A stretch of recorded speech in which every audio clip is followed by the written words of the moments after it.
بسم اللہ الرحمن الرحیم۔ حضرت ابراہیم علیہ السلام اور ایک مجوسی کا واقعہ، اسلامک اسٹوری۔ حضرت ابراہیم علیہ السلام کی عادت مبارک تھی کہ رات کا کھانا کبھی اکیلے نہیں کھاتے تھے، کسی نہ کسی کو ضرور مدعو فرما کر کھانا نوش فرماتے تھے۔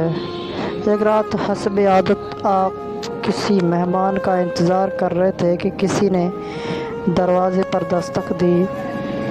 آپ نے دروازہ کھولا تو دیکھا وہاں ایک 80 سالہ بوڑھا تھا۔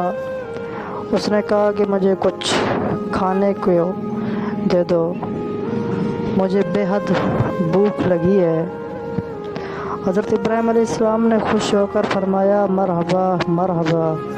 اس آدمی کے ہاتھ دھولے، اس کے سامنے کھانا رکھا اور کہا بسم اللہ کیجیے۔ وہ بوڑھا بولا میں بسم اللہ نہیں پڑھوں گا کیونکہ میں مجوسی ہوں۔ حضرت ابراہیم علیہ السلام نے غصے میں آ کر کہا کھڑے ہو جاؤ، میں مجوسی کے ساتھ کھانا پسند نہیں کرتا۔ وہ بوڑھا چلا گیا۔ ادھر پلک جھپکتے ہی حضرت جبرائیل علیہ السلام آئے اور بولے اللہ نے فرمایا ہے ابراہیم علیہ السلام، منکر تو وہ میرا ہے، میں نے تو 80 سال کبھی بھی اس کا رزق نہیں روکا۔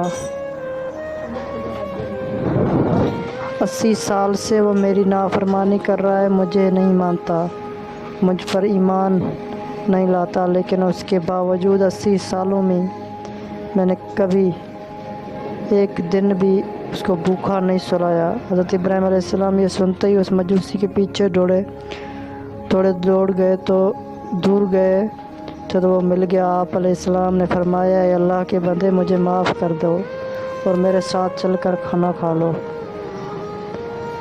ان کی وجہ سے اللہ مجھ سے سخت ناراض ہو گیا ہے۔ مجوسی بولا کہ کون؟ اللہ۔ آپ علیہ السلام نے فرمایا وہ ذات جس نے ساری کائنات کو پیدا کیا ہے، اللہ وہ ہے جس نے ہر شے کو تخلیق کیا اور خوبصورت شکل میں ڈالا۔